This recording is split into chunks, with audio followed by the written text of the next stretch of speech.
ce soir, on va avoir Marc pour intervenant et pour orateur. Du coup, je vais faire une introduction courte, hein. On va remercier Marc pour sa présence, qui a rejoint les ministères du réseau. Coucou Marc. Et Bonsoir à tous. il va nous introduire sur le thème de qui écoutons-nous, voilà, et qui nous parle. Donc moi, j'ai pas très bien compris de quoi ça parle, justement. Donc je laisserai Marc nous expliquer, hein, et moi j'écouterai. Et avant tout, on va écouter Cédric à la guitare. Et on va faire je vais faire une introduction courte. Merci Cédric pour la louange. Merci Seigneur pour tous les dons que tu lui as donnés. Et merci Seigneur pour le feu que tu as mis sur lui. Que ce feu puisse briller ce soir encore. Seigneur, merci pour tout ce que tu mets dans nos cœurs pendant ce temps de louange, Seigneur, et d'intercession. Loin des problèmes techniques, des près du cœur. À toi Cédric.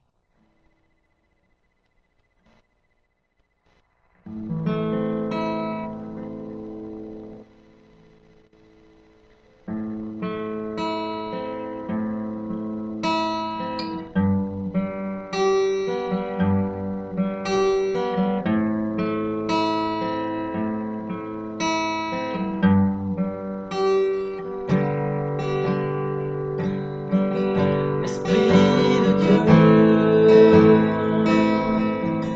glorifie Jésus. Esprit de Dieu, glorifie Jésus. Esprit de Dieu, glorifie Jésus. Esprit de Dieu, glorifie Jésus. Esprit de Dieu, glorifie Jésus. Esprit de Dieu, glorifie Jésus. Esprit de Dieu, viens parmi nous, glorifie Jésus au milieu de nous. Esprit de Dieu, viens parmi nous, glorifie Jésus au milieu de nous. Esprit de Dieu, viens parmi nous, glorifie Jésus au milieu de nous. Esprit de Dieu, viens parmi nous, glorifie Jésus au milieu de nous. Vive ta puissance, parle de ta puissance, manifeste ta puissance, Jésus.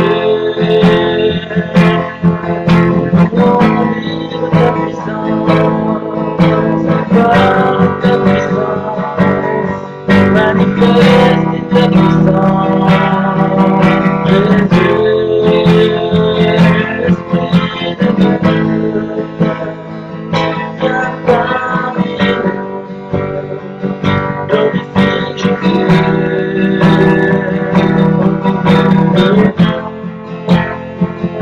Esprit de Dieu, viens parmi nous, glorifie Jésus au milieu de nous.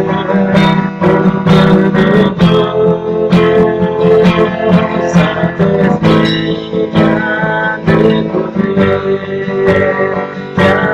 déposer sur nous, manteau de ta gloire.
de présence. Tu m'as tant donné, tu m'aimeras encore. Ami berceau, mais ne pourra jamais me séparer de ton amour. Ni la mort, ni la vie, de ton amour.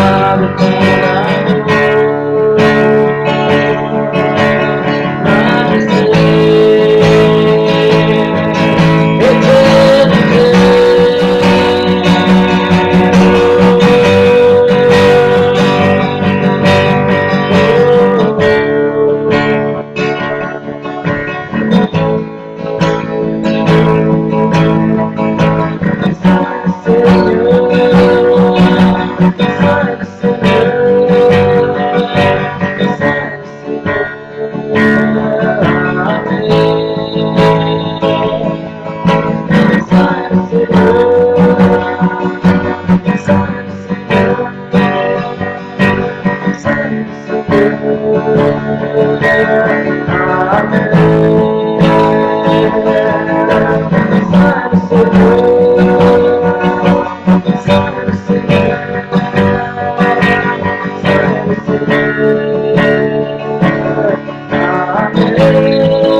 dans ta sainte présence, avec les anges, nous t'adorons. Dans ta sainte présence, avec les anges, nous t'adorons, Seigneur. Prospérer devant ton trône, Seigneur. Prospérer devant ton trône, Seigneur. Tu es saint.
On va profiter de l'onction pour pour prendre un petit temps de partage prophétique. Si quelqu'un a reçu des paroles, ou si vous recevez des paroles, n'hésitez pas à surfer sur l'onction qui est là.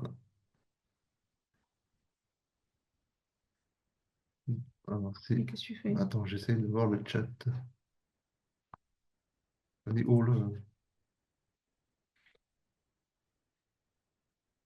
Il y a Thaïs qui a dit qu'elle a reçu, il y a l'onction dans l'esprit, il y a l'onction qui coule, recevez, que voulez-vous, prenez, recevez l'onction.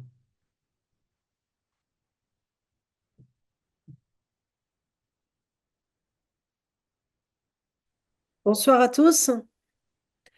Je voulais dire à Cédric enfin, je trouvais que l'onction avait augmenté, que vraiment, même si c'est en distanciel, on sent bien l'onction à la maison, vraiment, vraiment. Et j'ai ressenti que le Seigneur voulait apaiser nos cœurs, même si des fois on traverse des tempêtes. Il voulait vraiment qu'il y ait un calme en nous.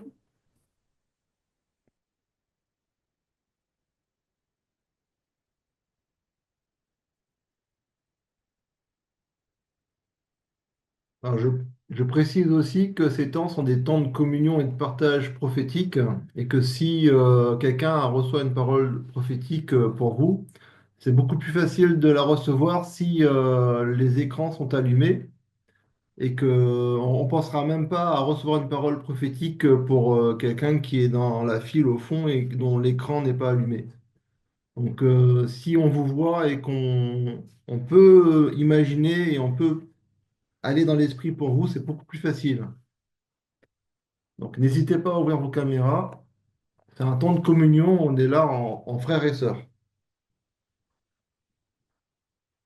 J'ai été moi-même béni hier soir au groupe d'intercession Homme avec plusieurs paroles prophétiques et je m'y attendais pas.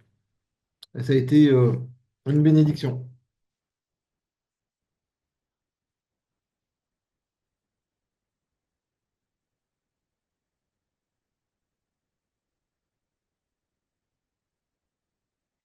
Alors, je vais rebondir sur ce que disait Nathalie qui parlait de tempête. Effectivement, il y a quelque chose de l'idée du calme dans la tempête.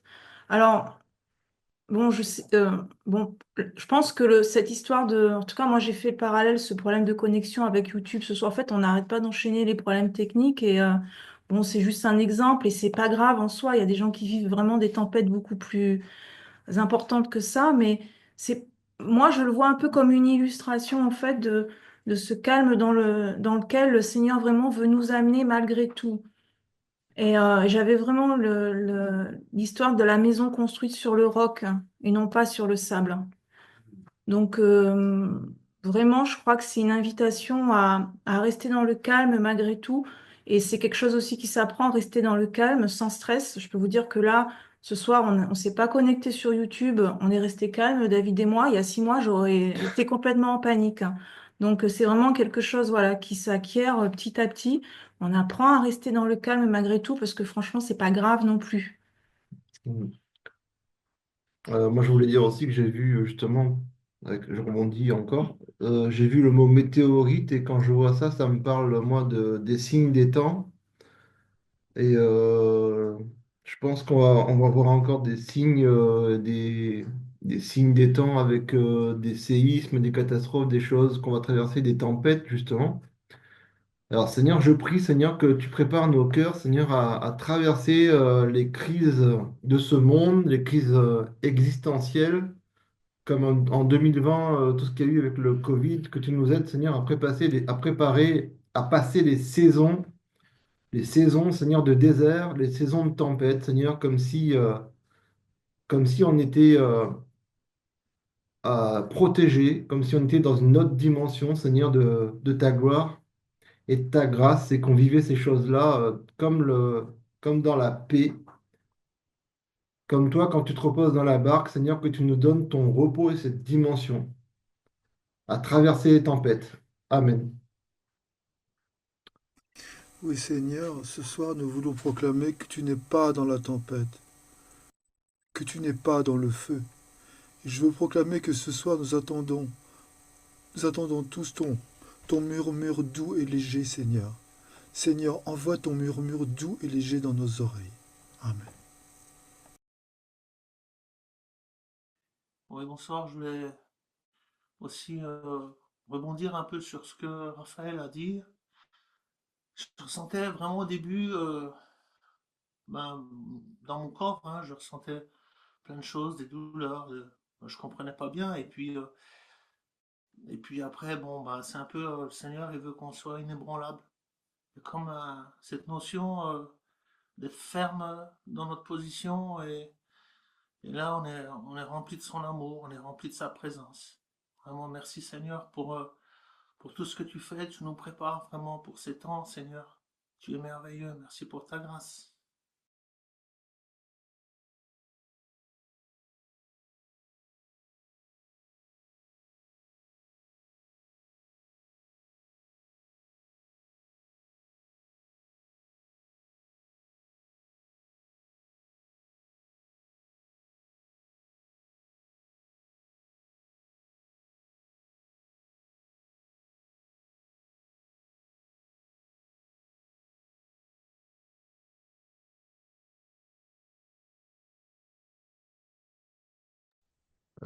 Alors c'est Richard.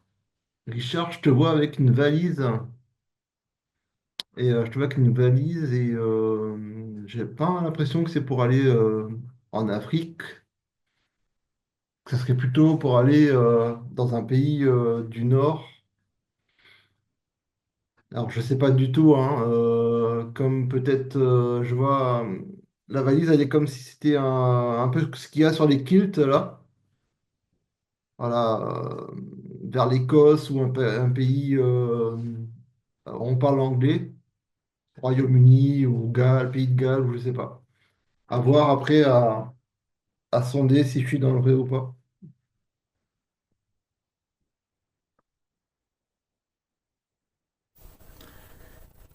Alors pour l'instant, il y a le nord qui est, ouais, qui est vrai. Il n'a pas compris. Je lui dis pour l'instant, il y a le nord, le pays du nord. Le Seigneur me met à cœur un pays du nord pour l'instant. C'est ça. Alors c'est pas l'Écosse, hein, donc, mais voilà. Mais ça serait plutôt le nord que le sud, c'est ça. Un pays Ouais, froid. c'est Ouais. ça, c'est ça. Alors parce que j'ai le micro ouvert, alors c'est pour Noémie. Noémie, je sais pas, tu entends Noémie? Ok. Donc je te voyais regarder avec des jumelles. Et donc tu sculptais au loin. Puis après, les jumelles se sont levées, tu regardais avec tes yeux. Et tu voyais quand même assez loin. Et ce que tu voyais, ça servait à éclairer des situations particulières. Donc en fait, c'est juste à ajuster la mire, à ajuster la vue spirituelle. Alors, c'est pas voir dans l'esprit, hein, mais c'est voir un peu sculpter au loin pour pouvoir éclairer certaines situations particulières et les anticiper.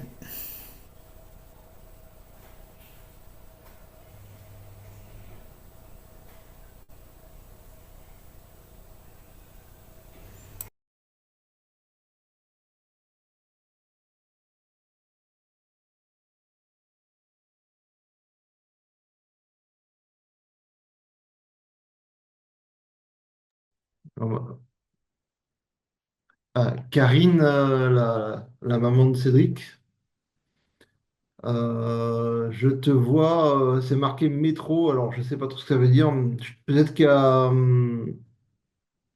des choses qui sont comme enterrées dans ta vie, qui sont comme dans un métro où tu cherches une direction pour aller à la surface. Il y a des choses peut-être que le Seigneur va faire remonter à la surface pour que tu trouves un chemin, une direction.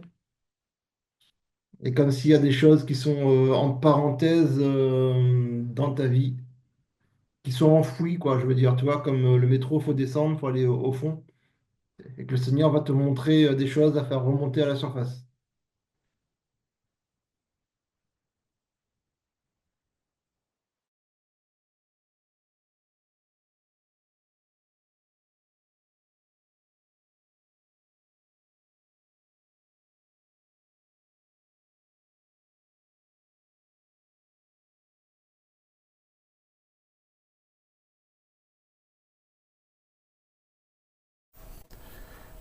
Alors, je voulais dire pour Audrey.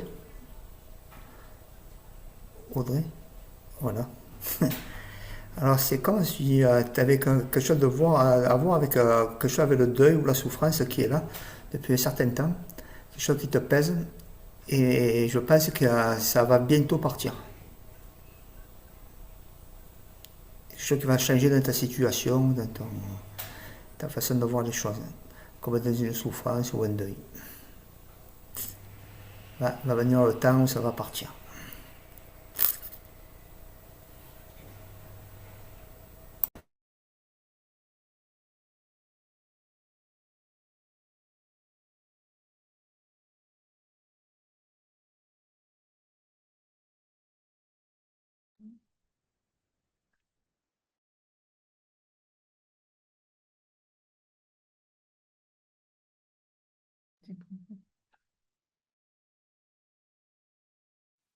Oui, Cédric, merci pour ce temps de louange, merci Seigneur, et pour ce que tu fais avec Cédric, et je te voyais vraiment grandir. Dans la position comme tu étais, c'était merveilleux, et je te voyais vraiment faire des pas de géant, des- d'avancer. Vraiment, sois surpris, quoi. Tu vas être surpris. Merci Seigneur.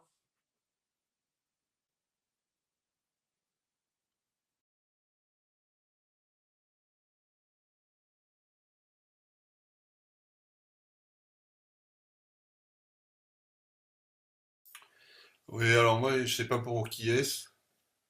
Il m'est venu le mot de la maternité et de la guérison. Alors, je sais pas si c'est... Bon, bien sûr, c'est pas les gars, ça c'est sûr.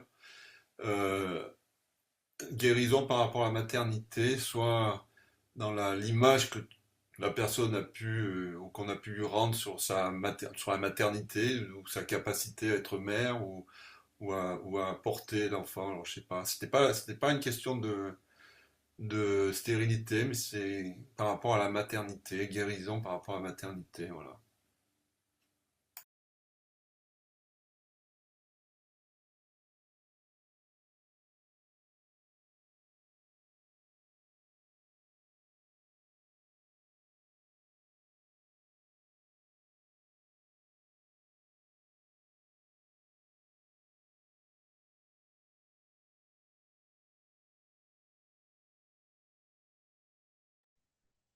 S'il n'y a pas d'autres paroles, on va pas trop tarder non plus pour donner la place à Marc. Donc, Marc, sur le thème, je disais donc de j'écoute sans parler. J'arrive, j'arrive, oui, On va te j'arrive. laisser faire. On va te laisser parler.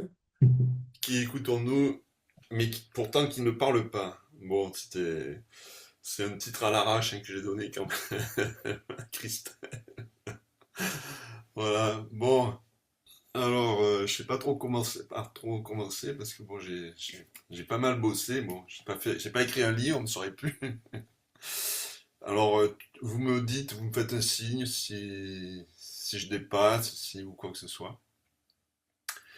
Alors, ce dont je veux parler d'abord, une petite introduction un peu rapidos, c'est que, bon, on le sait, là, sans rentrer dans les pensifs habituels, bon, on a une civilisation qui est une civilisation de la communication, de l'image, etc., de l'audiovisuel, tout y quanti. Et dans cette matière, on n'a pas inventé grand-chose, parce que déjà, vous m'entendez? Ouais, Vous c'est bon. m'entendez ou pas? Oui, oui. Bon. Je vous disais qu'on n'a pas inventé grand-chose en tant que civilisation, parce que déjà dans l'Antiquité, ou ne serait-ce que dans la Bible, on voit que l'aspect visuel de l'image, tout, etc., était très important. Il n'y a qu'à voir les prophètes, ce qu'ils peuvent voir. Si on regarde, par exemple, Ézéchiel, ce qu'il vit dans le chapitre 1, c'est vraiment un truc incroyable, quoi. Je dirais, il voit le trône qui s'élève, les anges, etc. Et en ce sens, nous, on n'a pas grand-chose à apporter. Et je me disais, un Elon Musk peut s'accrocher aux questions de transport dans l'espace. Et le pape, avec sa papa mobile, il est ridicule, quoi. Et entre autres choses, dans l'aspect, je dirais, de l'image, on est aussi une civilisation où l'apparence est importante. Alors je suis pas contre, hein, je veux dire, il y a des tas de choses qui sont excellentes dans notre civilisation, dont tout ce qui est l'habit, tout ce qui est la coiffure, tout ce qui est le standing, tout ce qui est tout ce droit à l'image qu'on doit protéger, etc. Peut-être un peu nombriliste également, un peu égocentrique. Et entre autres, il y a une grosse industrie du cosmétique, de la parfumerie qui est développée, qui est importante, mais c'est pas non plus quelque chose de nouveau, puisque déjà dans l'Antiquité, le parfum était important, hein, quand on voit ce que faisaient les Égyptes anciennes, ou encore l'impératrice Messaline, qui avait des dentifrices qui étaient parfumés avec du nard, non, avec du kifi, c'était le kifi, c'est pas le nard. Ouais, enfin, qu'importe, non, c'est avec le nard, pour avoir une bonne haleine, quoi, voilà. Donc la Bible aussi nous parle du nard, nous parlons aussi de Marie de Béthanie qui a oint Jésus. Donc on n'a rien inventé et c'est pas nouveau. Et en ce sens, pour Dieu, c'est également important les parfums et c'est pas un Dieu qui est qui est atteint d'anosmie, c'est-à-dire qui ne peut pas sentir, qui n'a pas l'odeur, quoi. Voilà. Mais je voudrais rapidement faire un petit tour déjà sur autre chose. C'était par rapport à la chute, rapidement dire quelque chose. Bon, je vais pas vous redire ce qu'est la chute, parce qu'on le sait. En fait, c'est surtout là, un moment où Adam et Ève donc, ont mangé à l'arbre de la connaissance du bien et du mal. Donc on voit que le serpent va instiller des mensonges à propos de qui ils sont, parce qu'il leur dit vous serez comme des dieux, alors qu'ils étaient déjà comme des dieux, puisqu'ils étaient faits à la ressemblance à l'image de Dieu. Il leur a dit vous ne mourrez pas, donc il a fait de Dieu un menteur, etc. Donc il est venu mentir sur l'identité de Dieu, sur l'identité de qui étaient Adam et Ève, etc. Et on voit qu'ils se mettent une ceinture de feuillage, et cette ceinture, quand on regarde en hébreu, ça correspond à la ceinture, oui, simplement pour s'habiller, mais aussi c'est le baudrier où on mettait les armes. Donc ils se sont ceints d'un baudrier et ils sont servis d'armes charnelles et non pas spirituelles. C'était donc déjà le vieil Adam qui cherchait à se sauver lui-même par ses propres forces. Et dans cela, il y a un moment, Dieu qui les appelle et qui leur dit mais où es-tu? Et il répond, ben, nous, on était là et on s'est caché parce qu'on a eu peur. Ils ont eu peur, pourquoi? Parce qu'ils ont pris conscience qu'ils n'avaient plus l'habit de gloire, qu'ils avaient désobéi, il y avait la honte, il y avait tout ça qui est venu, donc ils se sont cachés, il y a eu la crainte de Dieu. Donc ils ont essayé de s'habiller, je vous disais, avec leurs propres armes charnelles. Et l'autre jour, Raphaël nous a parlé des étiquettes, hein, qu'on pouvait se coller les uns sur les autres. Et il y a aussi les étiquettes qu'on colle nous-mêmes sur Dieu, qui sont aussi, qui peuvent être aussi toxiques en fait. Et aujourd'hui, quand on regarde la confection de quelque habit, il y a toujours une étiquette. Alors cette étiquette va vous parler de quoi elle est faite, du coton, du nylon, un mélange, quoi que ce soit, la taille, etc. L'entretien, etc. Et tout ça pour dire que le serpent, avec le mensonge qu'il a donné, il est venu dépouiller Adam et Ève de leur propre identité, de juste qui sont, de Dieu qui sont, en fait, de fils de Dieu qui sont faits, il en a fait des pécheurs. De la gloire qu'ils avaient, qu'ils les revêtaient, il les a revêtus d'un habit, hein. L'habit de gloire qu'ils avaient dans les cieux, Satan est venu les revêtir d'un habit de mensonger. Il leur a taillé un costard, sur mesure, fait d'un tissu de mensonges, de mélange, de confusion. Tout ça sur eux-mêmes et sur Dieu également. Donc, sur qui est Dieu, sur qui je suis aussi. Donc, un costard intérieur, surtout, fait donc d'un mélange de fibres, pur mensonge, entre oui, Dieu est amour, mais il m'éduque à coups de baffe, par exemple. Dieu guérit, mais oui, mais il m'envoie aussi la maladie. Dieu ne fait pas de favoritisme, ah ouais, mais moi, il m'a oublié, quoi. De la confusion sur l'identité du genre. Je suis un petit garçon, mais non, moi je crois que je suis une petite fille, ou inversement. Un costard intérieur du serpent qui nous a été donné comme ça, avec ses couleurs, qui viennent colorer l'âme, de la culpabilité, de la honte, de l'humiliation, d'être toujours impur par exemple, de l'accusation, de lutte, de convoitise ou de jalousie. Autant de coloris que le serpent voudrait nous dire s'il est garanti grand teint, ce qui est un mensonge, parce que Dans Isaïe, il est dit que si nos péchés étaient comme le cramoisi, ils deviendront blancs comme la neige. Et ça, c'est l'œuvre de rédemption de Christ pour nous. Donc, il nous a taillé un costume fait de fausses croyances. Fausses croyances que nous allons projeter sur nous-mêmes ou sur les autres, ou sur Dieu. Et dans le jardin, Dieu leur a demandé, mais où es-tu? Où tu te caches en fait? Parce qu'il dit, ah ben, on a eu peur, on s'est caché.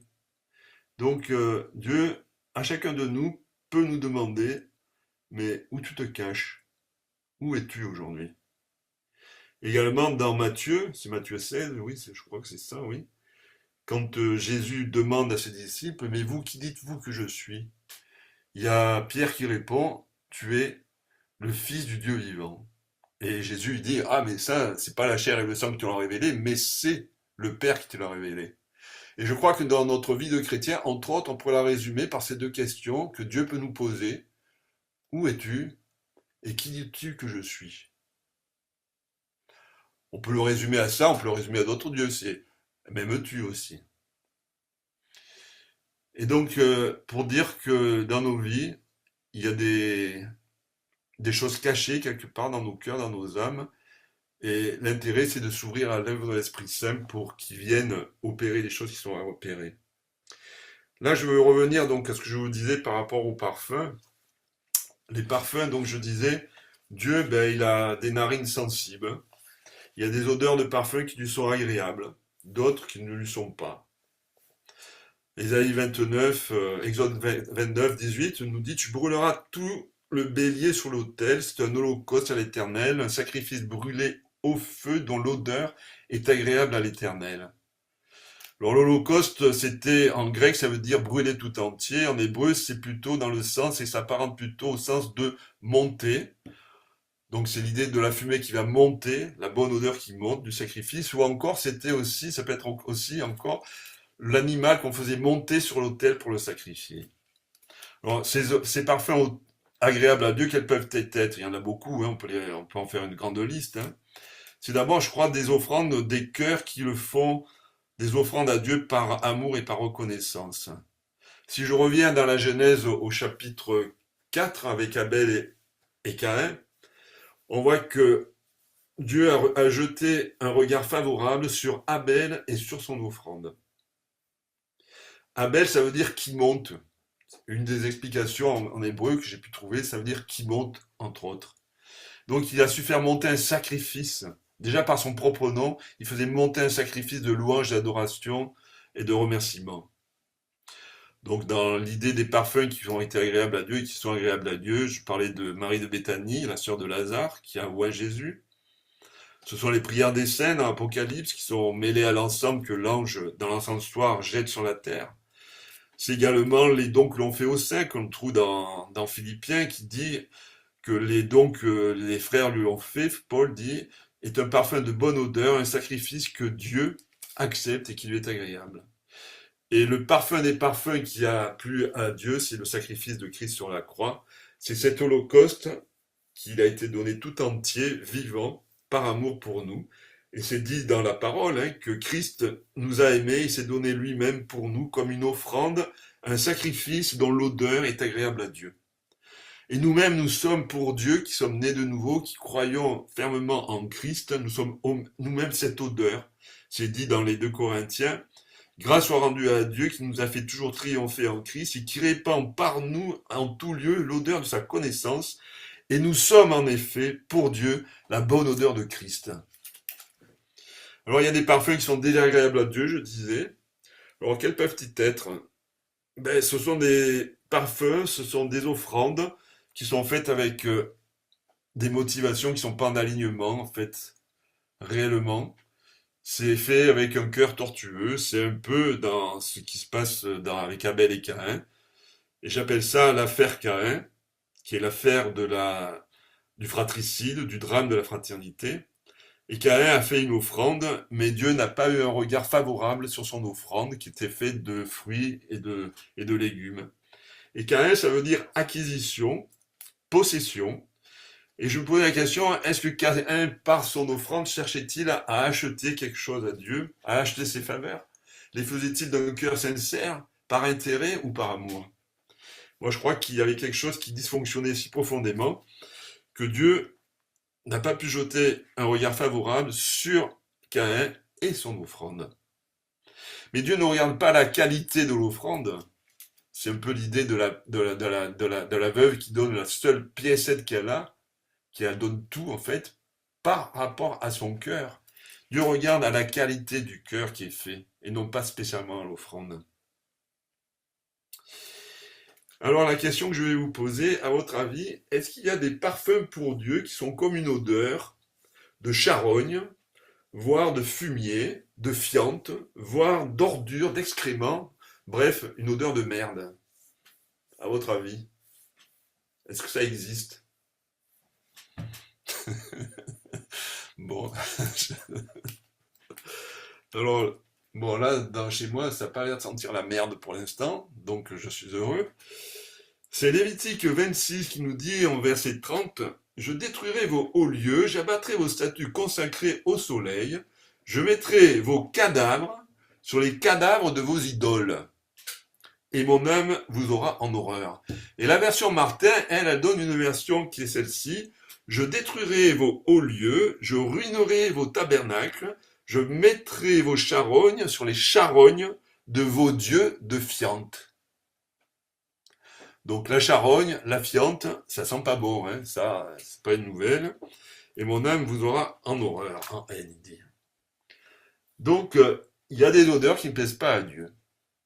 Alors pourquoi j'ai donné ce titre? Parce que je me suis rappelé une chose, il y a plusieurs années, il y avait comment ça s'appelle, un fournisseur de téléphonie qui a fait une publicité qui s'affichait « Écoutez vos idoles ». C'est quand même curieux hein, comme slogan. Donc j'en ai conclu que la société de publicité, elle ne devait pas avoir bien lu la Bible, elle ne devait jamais de l'avoir lu. Et ça n'avait rien de nouveau, puisque toute l'histoire d'Israël, c'est ça, hein, c'est Shema Israël, c'est-à-dire écoute Israël, et c'est Dieu qui dit à Israël de lui revenir à lui, à son peuple, reviens à moi, arrête d'écouter des idoles, reviens à moi. Le psaume 115 nous dit, leurs idoles sont de l'argent et de l'or, elles sont l'ouvrage de la main des hommes, et elles ont une bouche qui ne parle point. C'est curieux quand même que Dieu soit vachement a été très concerné par les idoles, qui ne parlent pas, et que son peuple écoute. Qu'est-ce qu'on peut écouter d'un objet qui ne parle pas? C'est curieux quand même, c'est un peu paradoxal. Bref. Alors les idoles, on peut voir les définitions rapidement. Bon, en hébreu, c'est un peu compliqué quand on voit le mot idole. Il y a déjà 13 mots hébreux qui réfèrent à idole, mais qui peuvent être traduits avec aussi, selon le contexte, par d'autres mots. Alors j'en ai fait l'inventaire, mais je vous en fais grâce. Deutéronome 5 dit « Tu ne te feras pas d'idole représentant quoi que ce soit de ce qui se trouve en haut dans le ciel, en bas sur la terre, ou dans les eaux plus bas et sur la terre. » Selon les versions, idole, les mots hébreux, c'est l'image taillée, c'est la sculpture sacrée, c'est l'idole, c'est l'ashéra, enfin, il y a beaucoup de choses. Enfin, mais on trouve idole. Ça, c'est sûr. Au moins dans 46 occurrences, c'est le mot idole, clairement. En grec, c'est le mot eidolon, qui veut dire simplement idole. Et la définition du mot grec, c'est image, ressemblance, image d'un faux dieu, d'un dieu païen. Il faut savoir, quand Dieu dit à Moïse de faire le tabernacle selon le modèle, ben c'est un des mots qui peut être traduit par image également, par schéma, et également par idole, si je me souviens, par image taillée, si je me souviens bien. En fait, en conclusion, je dirais que les idoles sont des images taillées ou gravées sur les murs, comme les Égyptiens par exemple, qui représentent des divinités, qui représentent des choses célestes ou terrestres sur lesquelles on en fait des dieux. L'image est matérielle, c'est une forme concrète, elle représente une divinité, mais la représentation, on considère que dans cette représentation, il y a réellement une divinité vivante dedans. Et je dirais également que l'une des grosses idoles que chaque être humain a, c'est son propre ego. Alors en même temps, ces idoles, qu'est-ce qu'elles font? Elles nous définissent, en fait. Le psaume 115 nous dit, leurs idoles sont de l'argent et de l'or, elles sont l'ouvrage de la main des hommes, elles ont une bouche et ne parlent point, je passe un peu, et ils leur ressemblent, ceux qui les fabriquent, tous ceux qui se confient en elles. Alors l'idole, c'est un faux Dieu devant lequel nous nous prosternons, devant lequel nous nous courbons, devant lequel nous recherchons à trouver notre identité. L'idole se nourrit des failles, en fait, de notre identité, cette faille qui est venue suite à la chute. Entre autres, la grande faille de la chute, c'est le sentiment de rejet, en fait, et d'abandon, souvent. Alors l'idole nous confirme et nous renforce, en fait, dans une fausse identité. Elle vient voiler, elle vient défigurer notre véritable identité. L'idole est une voleuse. Elle vole l'or et l'argent. Et quel or et argent elle vole? Elle vole ce qu'il y a de plus précieux, c'est à savoir la véritable identité que nous avons devant Dieu. Parce que nous avons tous été créés à l'image, à la ressemblance de Dieu. Que tu sois croyant ou pas, déjà, il y a cette marque que tu as été créé à l'image de Dieu. Et Satan est venu voiler cela. Alors, l'idole, finalement, c'est un miroir. Et c'est un miroir d'une cette fausse identité. Elle nous renvoie à quelque chose de faux, dans lequel nous nous plongeons, en fait. C'est un miroir aux alouettes qui nous attire aussi, un peu bizarrement, quelque part. Et ce qu'il y a de curieux, c'est que cette idole muette, elle est dressée dans nos cœurs. On le voit dans Ézéchiel. Alors Ézéchiel, c'est quand même le prophète qui parle le plus des idoles. Hein. Il y a 45 occurrences dans Ézéchiel qui concernent les idoles, et c'est le terme idole. Donc l'importance quand même. Ézéchiel 14 nous dit, « Fils de l'homme, ces gens-là portent leurs idoles sur leur cœur et leurs yeux se tournent sans cesse vers ce qui les fait tomber dans le péché. Alors vais-je me laisser consulter par eux ?»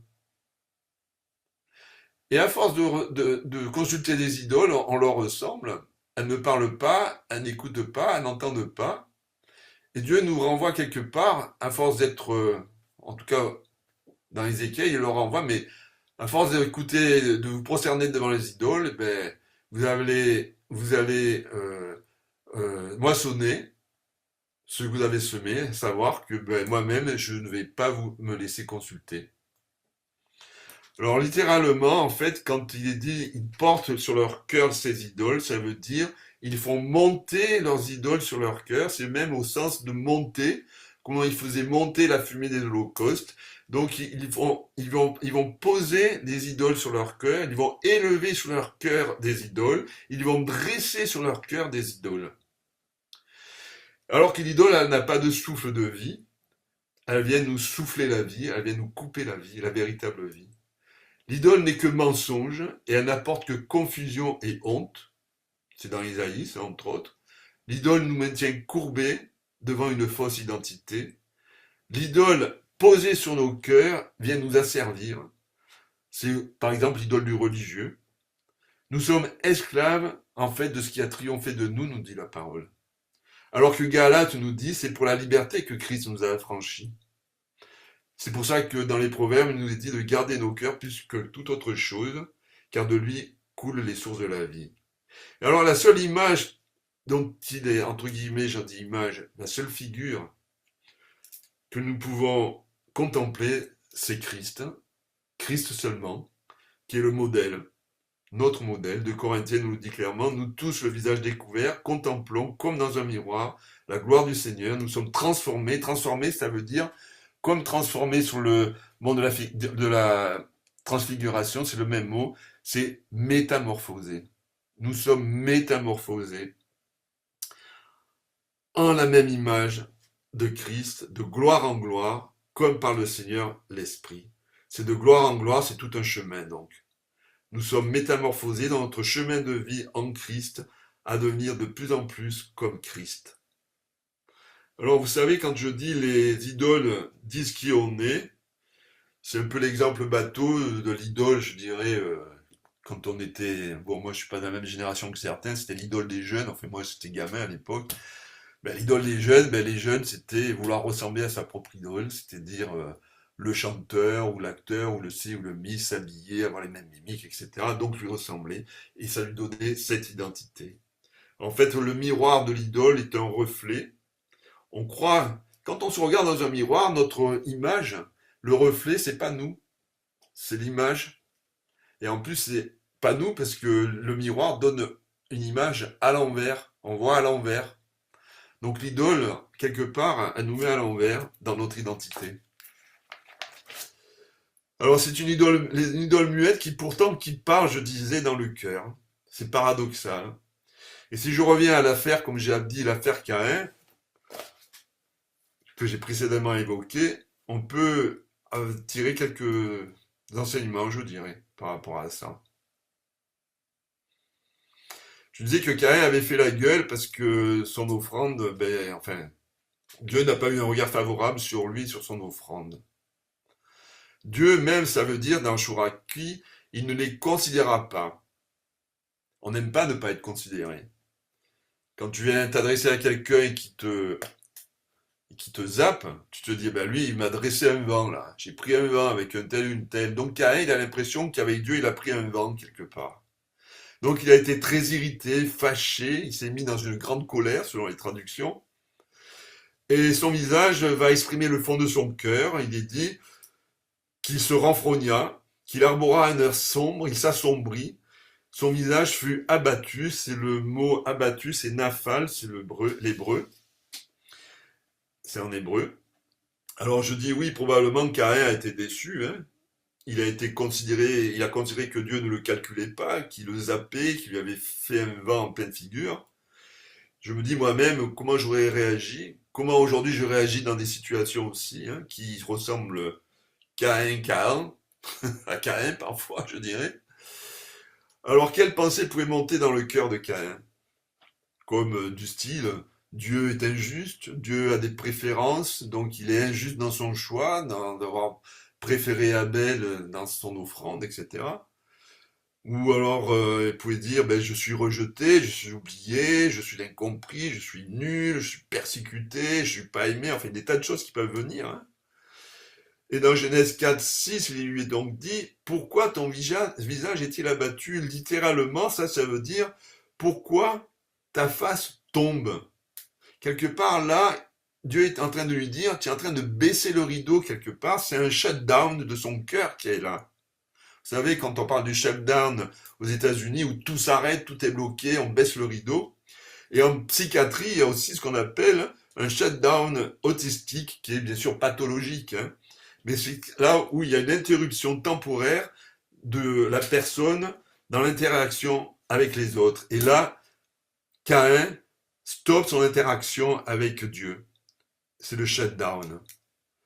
Et ce qu'il n'a pas compris, Caïn, c'est que Dieu ne regardait pas à la valeur de son offrande.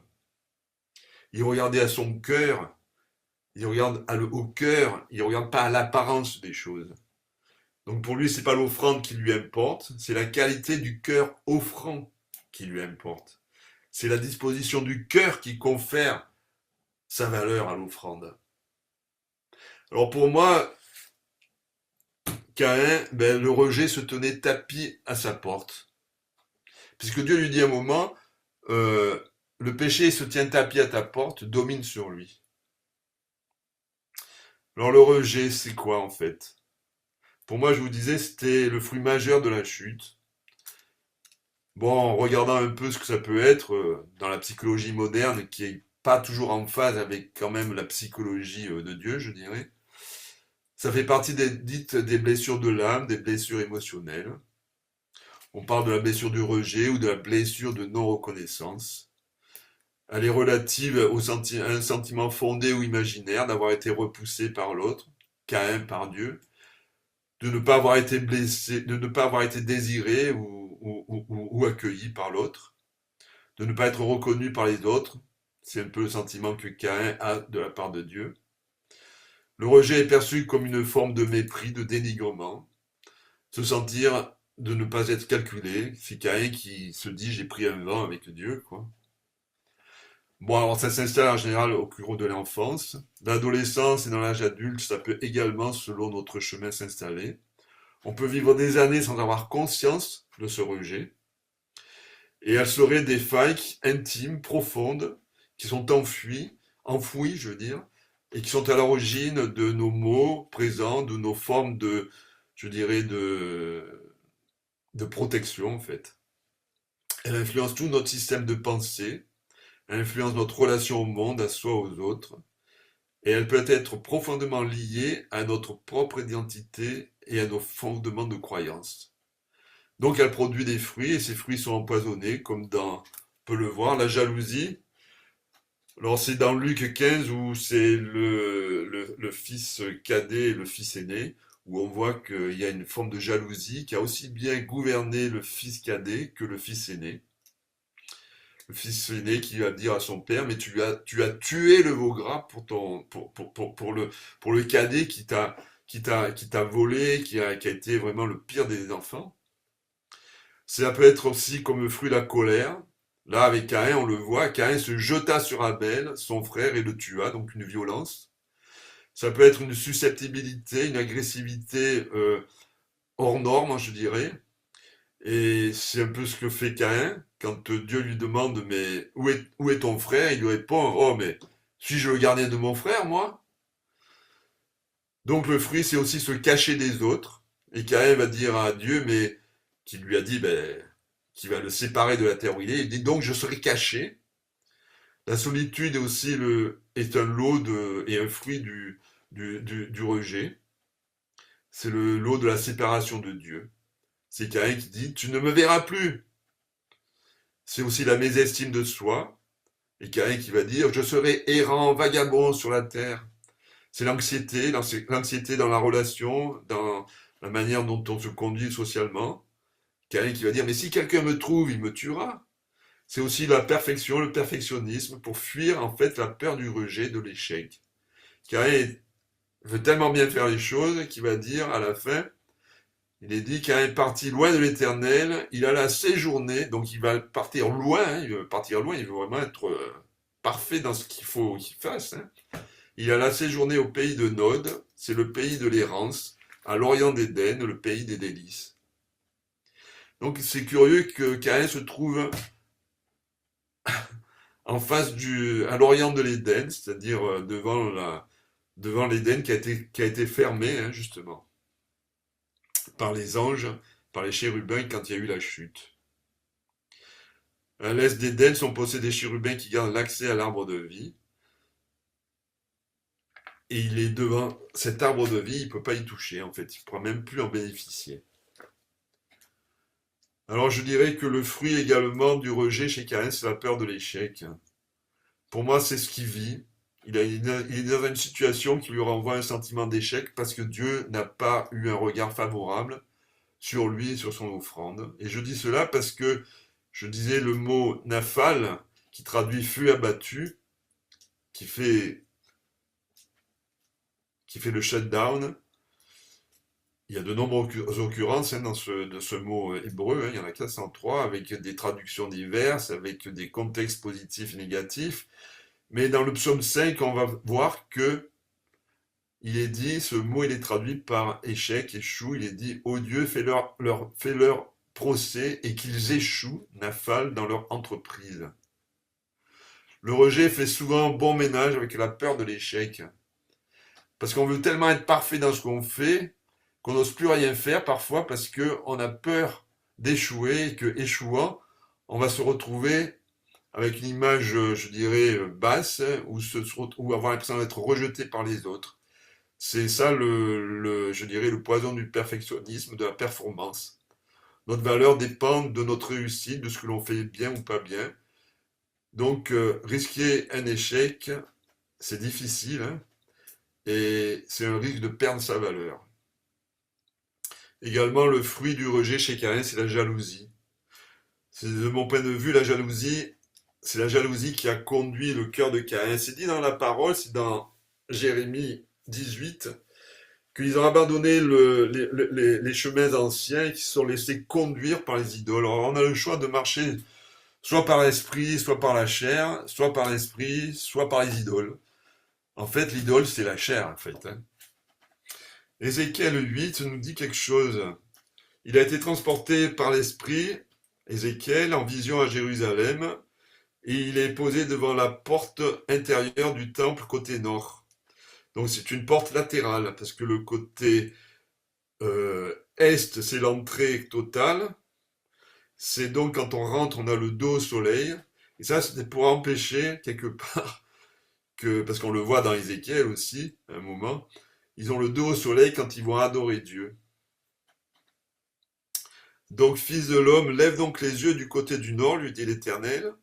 Donc j'ai levé les yeux du côté du nord, et voici que cette idole de la jalousie était au nord de la porte qui conduit à l'autel dans le passage. Ça veut dire que cette porte du nord, les gens rentraient avec les sacrifices pour les amener à l'autel du sacrifice. Ce n'est pas encore ce n'est pas la porte d'entrée principale sur le grand parvis, mais c'est une porte latérale, là où on amenait les bêtes pour les sacrifier. Et là déjà, à cet endroit, il y avait des abominations qui étaient faites, non pas des sacrifices faits pour Dieu, mais déjà des sacrifices faits pour des idoles, dont l'idole de la jalousie, qui excite la colère et la jalousie de Dieu aussi.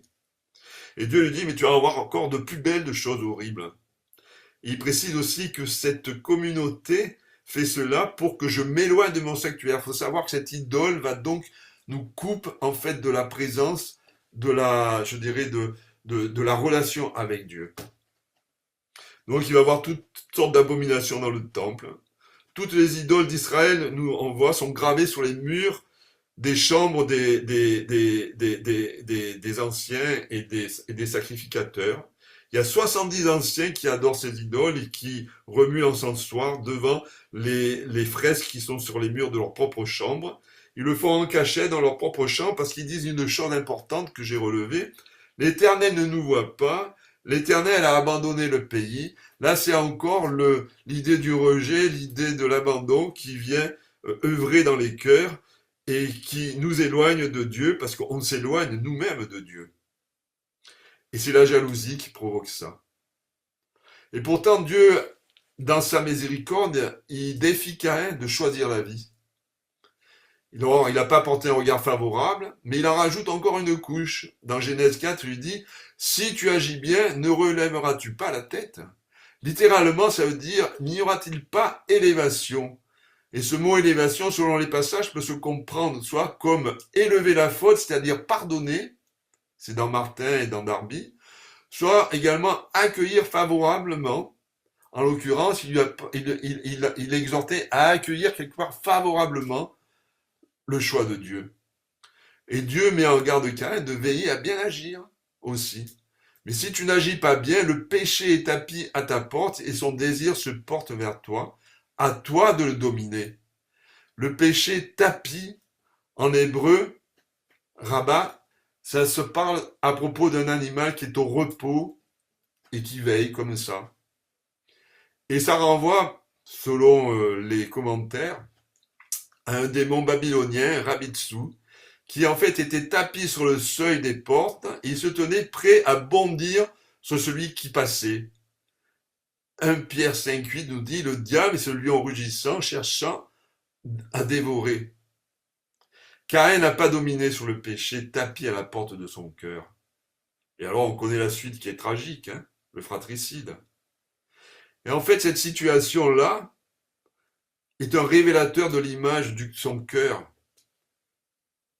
C'est un peu comme, bon moi j'ai travaillé à une époque dans la photo argentique, hein, et pour faire monter l'image, il fallait un révélateur.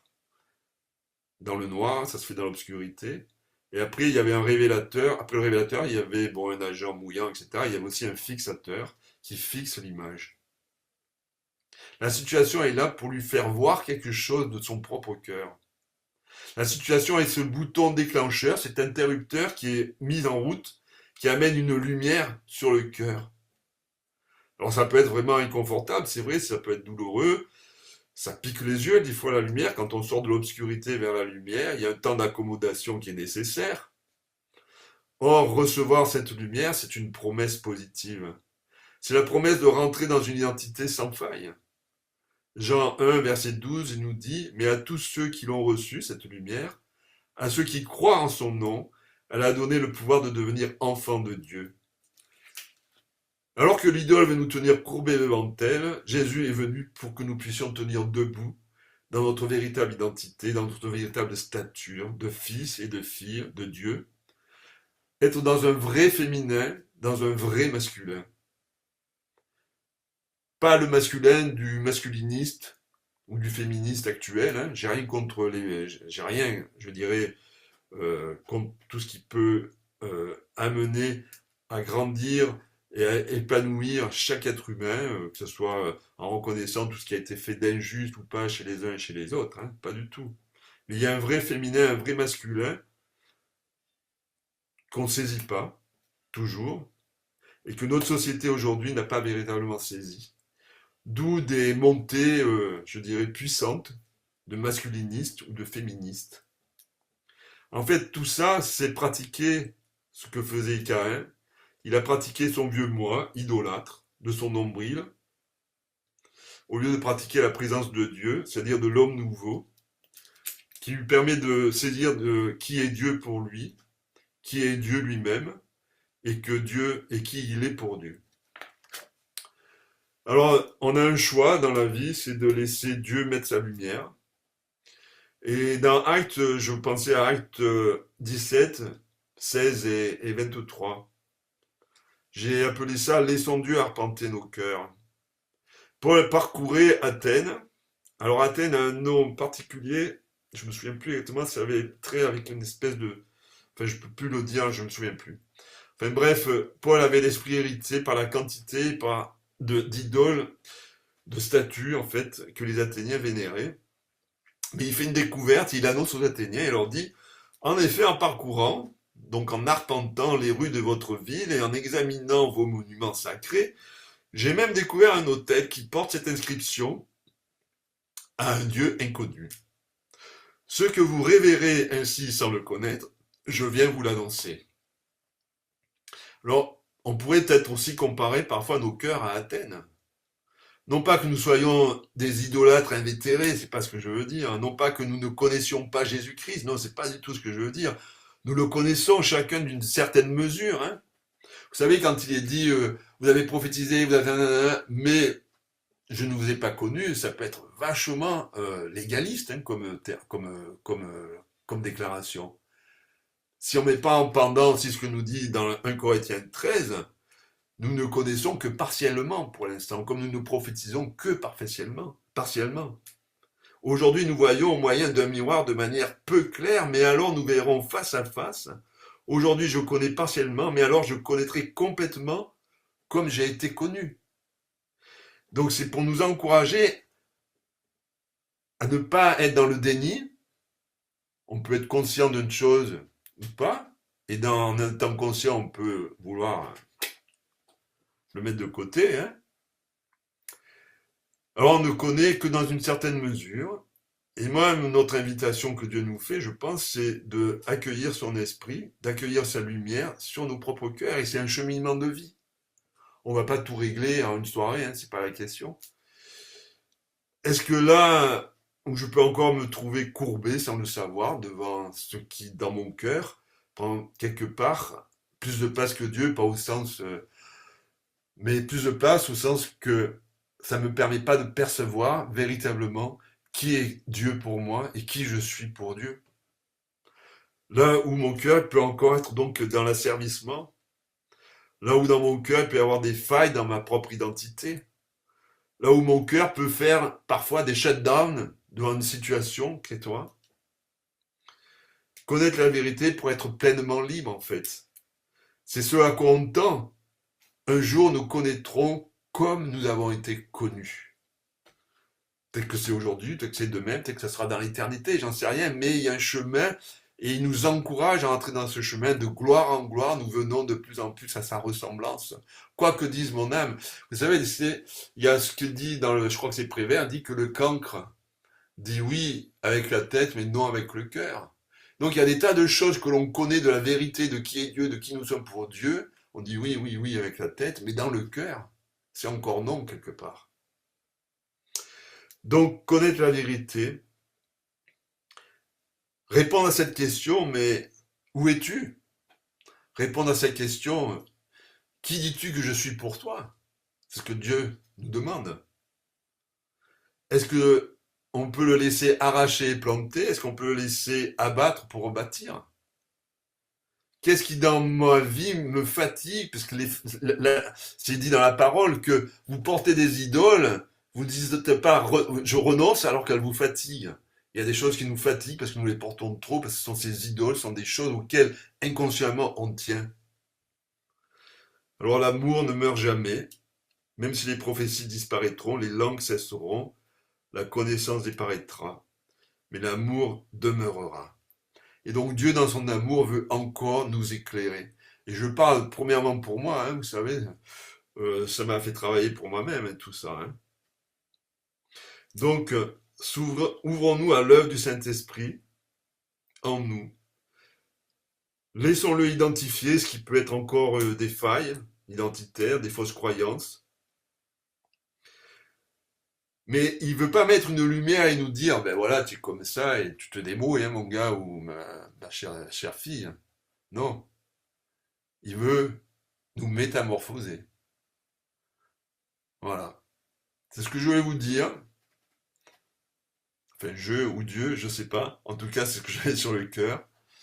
Et Seigneur, moi, je veux simplement te prier que maintenant, pour chacun d'entre nous, que dans tout ce qui a pu être partagé par ma bouche aujourd'hui, que tout ce qui est selon ton cœur, tout ce qui est bon soit retenu et vienne œuvrer, vienne arracher là où il est besoin d'arracher pour planter là où il est besoin de planter, pour abattre là où il est besoin d'abattre afin de bâtir là où il est besoin de bâtir, pardon.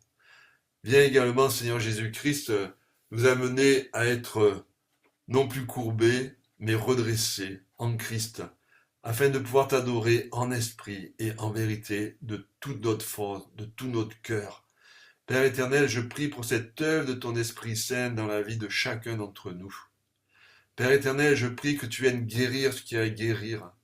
Seigneur, merci pour ton amour. Seigneur, merci de ce que nous en avons encore qu'une connaissance partielle. Mais nous voulons connaître plus profondément la hauteur, la largeur, la profondeur de ton amour que tu as pour nous, Seigneur Jésus. Que ce qui est dans nos têtes profondément vient s'incarner, prendre vie dans nos vies, Seigneur Jésus-Christ. Seigneur, aide-nous à voir ce à quoi nous avons à renoncer, non pas pour nous punir, mais pour être plus près, plus proche, plus encore à ta ressemblance, Seigneur. Pour avoir cette liberté d'être, Seigneur, qui nous sommes, qui te dit que nous sommes en toi. Seigneur, que vraiment, Seigneur, je crie à toi de tout mon être, tout mon cœur pour cette œuvre dans la vie de mes frères, de mes sœurs, dans ma propre vie, dans la vie de ton Église au sens large, Seigneur Jésus-Christ. Que tout ce qui est, Seigneur, nécessaire à réformer le soit dans nos vies. Que tout ce qui est bon, tout ce qui est digne de louange, d'approbation soit encouragé dans nos vies. Que par la puissance de ton Esprit Saint, Seigneur Jésus-Christ, que toute réforme nécessaire, Seigneur, que toute vérité nécessaire, Seigneur, à s'incarner, Seigneur, dans nos cœurs, dans nos vies, Seigneur, je te prie que par l'Esprit Saint, tu viennes, Seigneur, déployer cela, Seigneur Jésus. Que nous te recevions, Seigneur, pleinement, que nous recevions cette vie en abondance, Seigneur. Viens abattre, Seigneur, tout ce qui voudrait, Seigneur, nous faire trébucher, nous faire tomber de notre lieu élevé qui est notre identité de fils ou de fille de Dieu. Voilà ce que je voulais simplement vous dire.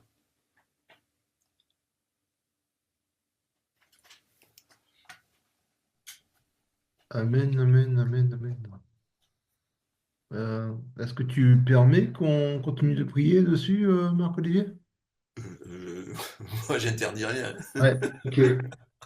Seigneur, je viens aussi, Seigneur, comme tu as dit sur le cancre dit oui dans la tête, mais il dit non avec le cœur. Seigneur, je viens avec tout ce qui vient aussi avec l'abus, Seigneur. L'abus et le rejet, tout ce qui est venu de l'abus, Seigneur, et du rejet. Tout ce qui est venu de celui qui a été forcé, Seigneur, à faire des choses et qu'on a traité de cancre, Seigneur, toute la notion d'abus, Seigneur, qui a provoqué plus encore du rejet, de génération en génération, et on brise ce rejet, Seigneur. On brise ce rejet, toutes les étiquettes de cancre et les étiquettes de bonnet d'âne qui ont été mis sur la tête, Seigneur. On les enlève au nom de Jésus. Et quand il dit oui avec la tête, il dit non avec le cœur, Seigneur, il y a une dissociation qui est venue. Tout ce qui vient avec la dissociation, Seigneur, dans l'âme, le corps et l'esprit, tout ce qui est venu avec les traumas et l'échec scolaire et l'échec tout court, Seigneur, on brise tout ça sur la vie de tous les gens, Seigneur, maintenant, ainsi que de moi-même. Tout ce qui est venu avec ce rejet, cet échec, qu'on a mis certains dans l'échec exprès, Seigneur. En captivité, Seigneur, on déclare que tu libères les cages, Seigneur, et tu nous sors de là.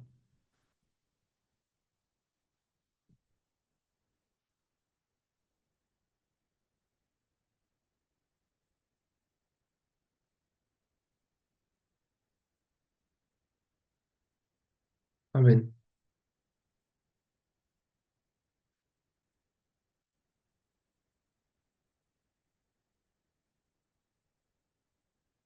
Oui, on peut conclure, hein.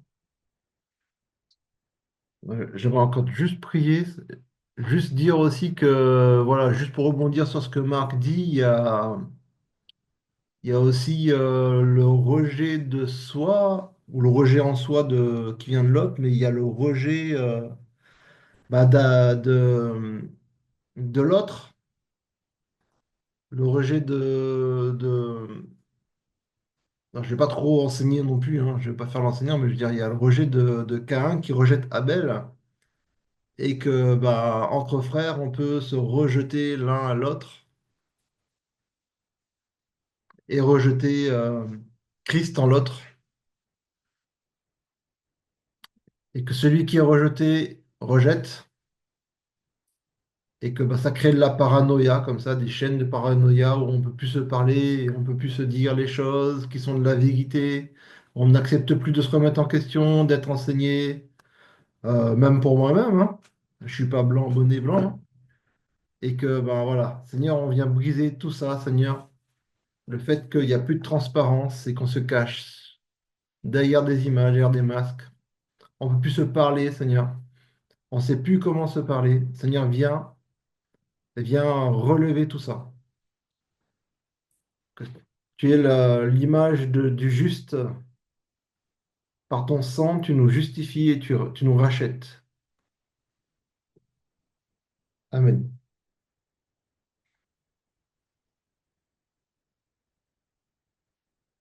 Voilà, s'il y a quelqu'un d'autre qui veut dire quelque chose brièvement. Bah oui, Jean-Marc, Marc, je veux dire, Marc, quand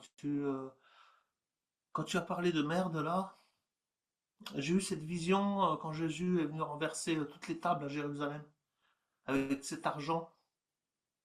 Et, euh, et donc j'ai eu cette pensée très forte que, ben voilà, que l'argent, l'accumulation d'argent, c'est comme une merde, c'est comme quelque chose qui nous alourdit, c'est comme un fardeau, voilà, qui nous empêche justement de nous envoler, de voir les pensées de notre Père.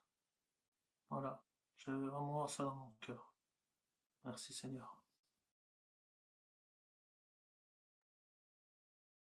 Alors Marc, dans le chat, il y a au moins deux personnes qui te demandent si tu peux prier par rapport à ce que tu as reçu sur la maternité. C'était tout à l'heure après la louange. Oui, oui, oui. Euh, bon, c'est pas peine de savoir qui, hein, on prie comme ça. Bon, mais alors, Seigneur Jésus, je prie maintenant pour ces personnes, Seigneur.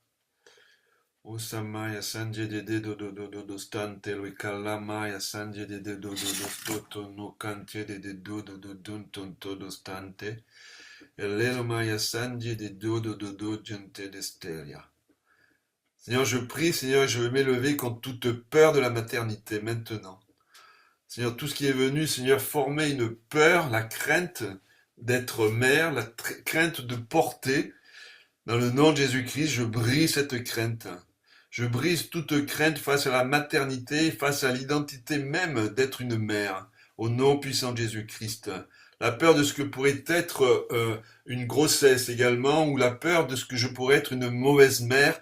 Seigneur, en ton nom puissant, je brise, Seigneur, toute forme de mensonge qui a trait à cela, sur la personnalité, dans l'âme de ces personnes, au nom puissant de Jésus-Christ. Et j'appelle vraiment, Seigneur, une guérison, Seigneur, là-dessus.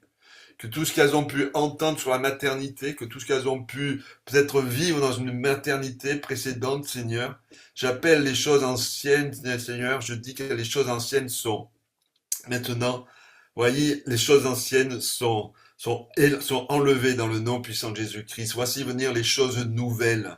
Et j'appelle une vision nouvelle sur la maternité. J'appelle une vision nouvelle sur ta conception de la maternité, sur ta conception de la mère que tu pourrais être ou que tu es aujourd'hui. Seigneur, je détruis tous les mensonges, Seigneur, maintenant au nom puissant de Jésus-Christ. Et j'appelle ta grâce, Seigneur, maintenant. Oui, tu enfanteras. Oui, tu seras une bonne maman. Oui, tu es une bonne maman au nom puissant de Jésus-Christ. Oh, Maria Santa Eloela, Maria Santa Dieu do stantele questo. Elela Maria Santa Dieu do stochte. Et que tous les modèles, Seigneur, parentaux de maman, personnels ou de femmes qui ont été mamans, qui sont venues défigurer ce que peut être la maternité, Seigneur, je renverse cela de dessus votre âme, de dessus vos pensées, Seigneur, dans le nom de Jésus-Christ. J'appelle vraiment un reset, Seigneur, sur cette conception de la maternité, Seigneur, ta conception à toi, ô Père éternel. Amen.